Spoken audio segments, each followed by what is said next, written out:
हिंदू धर्म में कोई भी पूजा तब तक पूरी नहीं होती जब तक पूजा के दौरान अखंड ज्योति प्रज्वलित न की जाए। आप लोगों ने देखा होगा कि पूजा पाठ के दौरान दीप अवश्य प्रज्वलित किया जाता है, क्योंकि बिना दीपक के पूजा अधूरी मानी जाती है। अखंड ज्योति जलाने के कुछ महत्वपूर्ण नियम हैं, जिन्हें नवरात्रि या किसी भी धार्मिक अनुष्ठान में ध्यान में रखना चाहिए। अखंड ज्योति जो 9 दिनों तक जलती रहती है, उसे बुझने से बचाने के लिए विशेष देखभाल की आवश्यकता होती है। लेकिन क्या आपको पता है कि अखंड ज्योति जलाते समय कुछ बातों का ध्यान रखना बहुत ज़रूरी होता है।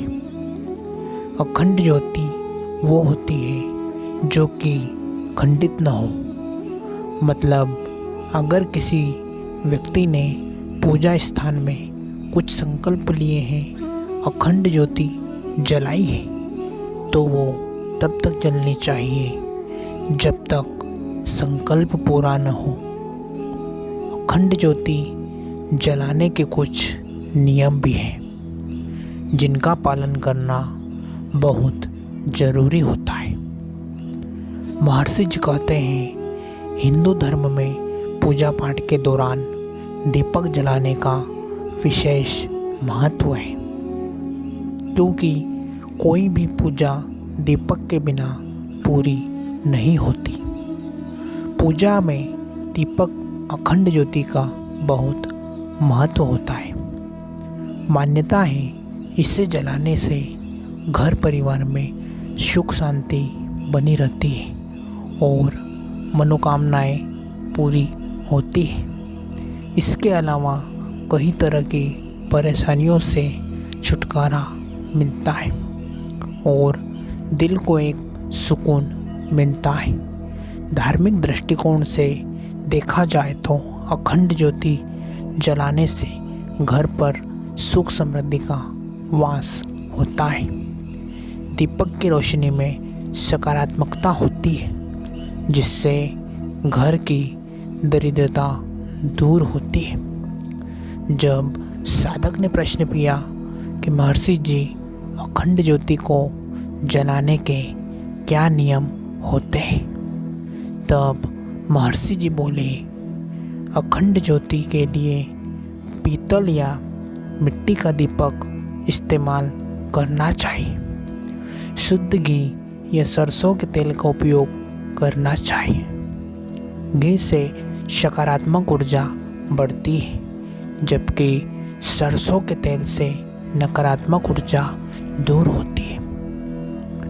रुई की बत्ती का उपयोग करना चाहिए और इसे कलावे से भी बना सकते हैं। महर्षि जी कहते हैं, दीपक को आग्नेय कोण यानी कि पूर्व दक्षिण दिशा में रखना शुभ माना जाता है। दीपक को बुझने से बचाने के लिए इसे कांच के लैंप से ढक देना चाहिए। अखंड ज्योति को प्रतिपदा तिथि से 10वीं तिथि तक जलाना शुभ माना गया है।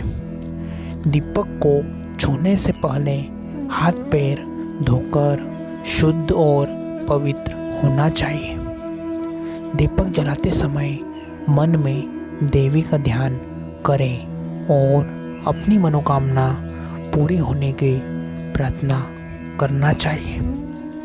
अखंड ज्योति को कभी भी फूंक मारकर नहीं बुझाना चाहिए, इसे अपने आप बुझने देना चाहिए। दीपक को जलाने से पहले दीपक के नीचे जौ, चावल या गेहूं की ढेरी रखनी चाहिए। जब साधक ने प्रश्न किया कि महर्षि जी, अखंड ज्योति के लिए कौन कौन सी सावधानियां रखनी चाहिए, तब महर्षि जी बोले, जब भी अखंड ज्योति जलाए तो इस बात का ध्यान रखें कि घी से जलाई अखंड ज्योति को दाईं ओर और तेल से जलाई अखंड ज्योति को बाईं ओर रखें। अगर किसी अनुष्ठान या संकल्प के लिए अखंड ज्योति जलाई है तो इसकी समाप्ति तक ज्योति को बुझने नहीं देना चाहिए और विशेष रूप से कभी भी अखंड ज्योति जलाकर उसे अकेला नहीं छोड़े। एक व्यक्ति सदैव उसकी देखभाल के लिए मौजूद रहना चाहिए। महर्षि जी कहते हैं, अखंड ज्योति जलाने के बाद घर को कभी बंद न करें और न ही ताला लगाए।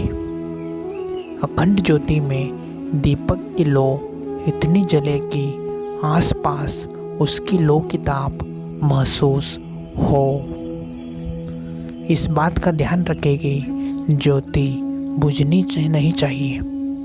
उसमें पर्याप्त मात्रा में घी या तेल डालते रहें। जिस स्थान पर अखंड ज्योति जला रहे हैं उसके आसपास शौचालय या स्नान गृह नहीं होना चाहिए। हवा से बचने के लिए अखंड ज्योति को कांच के गोले में रखना चाहिए जिससे वो निरंतर जलती रहे। संकल्प पूरा होने के बाद यदि अखंड ज्योति जल रही है तो उसे कभी भी फूंक मारकर न बुझाएं, उसे प्रज्वलित रहने दें। जब साधक ने प्रश्न किया कि महर्षि जी, अखंड ज्योति यदि अपने आप बुझ जाती है तो इसका क्या मतलब होता है?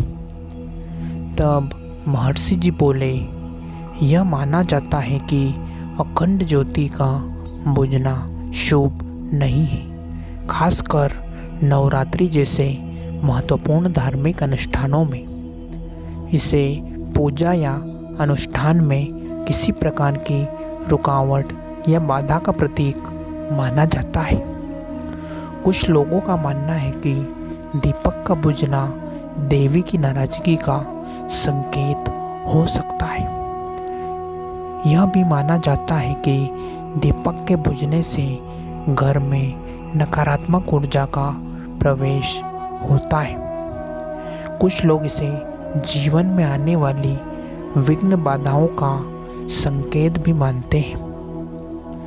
जब साधक ने प्रश्न किया कि महर्षि जी, अखंड ज्योति बुझ जाने पर इसका क्या उपाय करें, तब महर्षि जी बोले, सबसे पहले देवी माँ से क्षमा याचना करनी चाहिए। तुरंत दीपक को दोबारा जलाना चाहिए। कुछ लोग दोष निवारण के लिए विशेष पूजा भी करते हैं। दीपक को हवा से बचाना चाहिए और पर्याप्त घी डालना चाहिए। यदि अखंड ज्योति जल रही है तो घर को खाली नहीं छोड़ना चाहिए और किसी की निगरानी में रखनी चाहिए। जब साधक ने प्रश्न किया कि महर्षि जी, अखंड ज्योति जलाने से क्या फायदे होते हैं, तब महर्षि जी बोले, अखंड ज्योति जलाने से पूजा स्थल पर कभी भी बुरी चीज़ों का साया नहीं पड़ता। घी की अखंड ज्योति जलाने से घर में सकारात्मक बढ़ती है और नकारात्मक शक्तियों का नाश होता है। अखंड ज्योति जलाने से शनि के कुप्रभाव से भी बचा जा सकता है। सरसों के तेल की अखंड ज्योति जलाने से पितृ शांत रहते हैं और घर में समृद्धि आती है। महर्षि जी कहते हैं, अखंड ज्योति जलाने से श्वास और नर्वस सिस्टम भी ठीक रहता है और अखंड ज्योति जलाने से परिवार के बिगड़े काम भी बनने लगते हैं।